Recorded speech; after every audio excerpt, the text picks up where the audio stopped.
Assalamualaikum warahmatullahi wabarakatuh. Perkenalkan, saya Fahmi Abdul Yusuf. Saya dari kelas 10 IPA 5. Saya di sini akan sedikit berbincang-bincang tentang sorghum.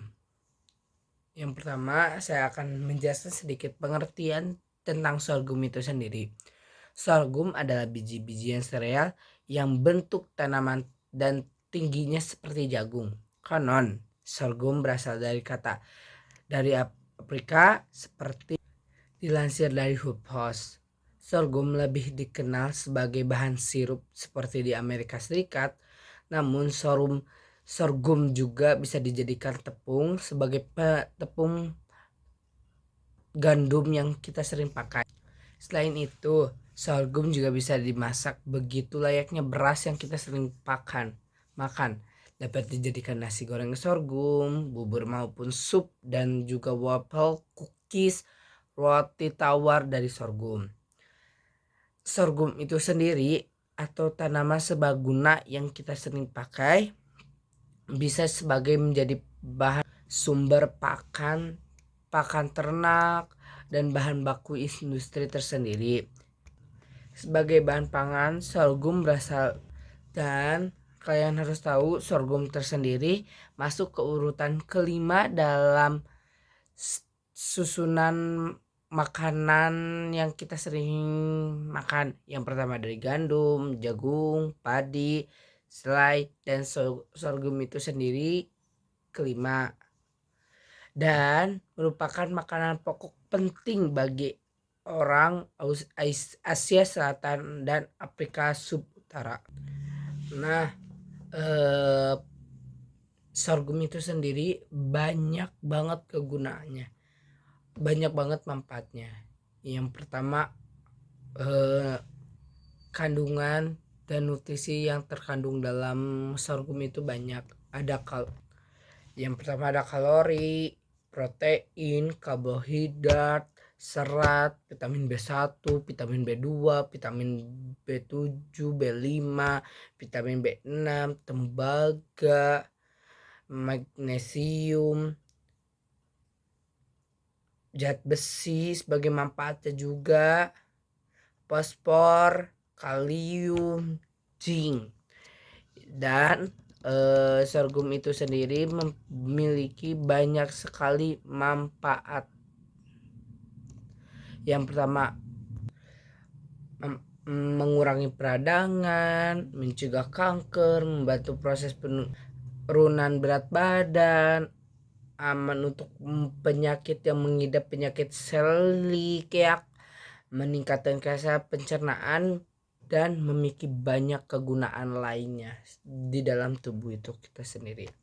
Dan untuk selanjutnya, jenis-jenis sorghum yang terdapat di dunia yang belum kita banyak ketahui. Berdasarkan bentuk malai dan tipe spiket, sorghum diklasifikasikan ke dalam 5 ras, yaitu bicolor, Xenia, caudatum, kafir, dan dura.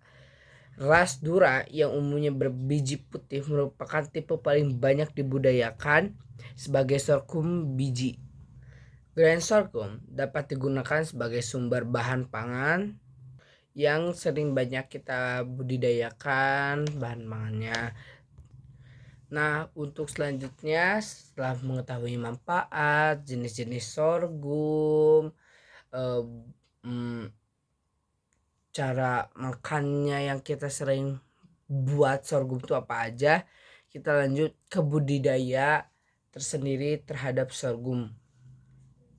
Nah, budidaya sorghum itu sendiri memiliki teknik budidaya tanaman, penyiapan benih, waktu tanam, penyiapan lahan, penanaman.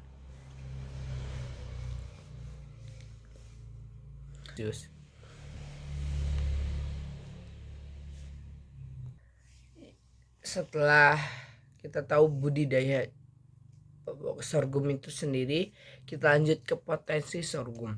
Sorghum memiliki potensi untuk menjadi serealia, pengganti bahan makanan lain untuk diversifikasikan sebagai makanan pokok.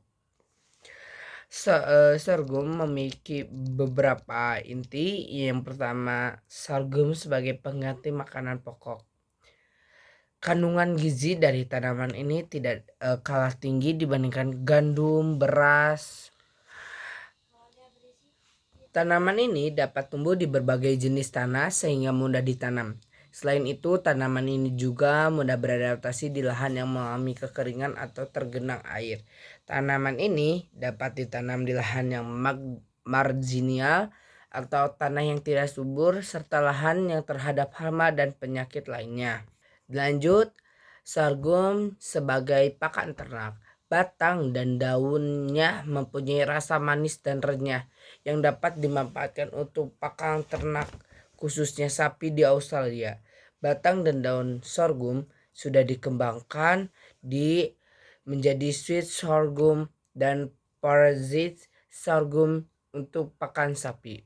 Yang selanjutnya, potensi untuk bahan baku industri.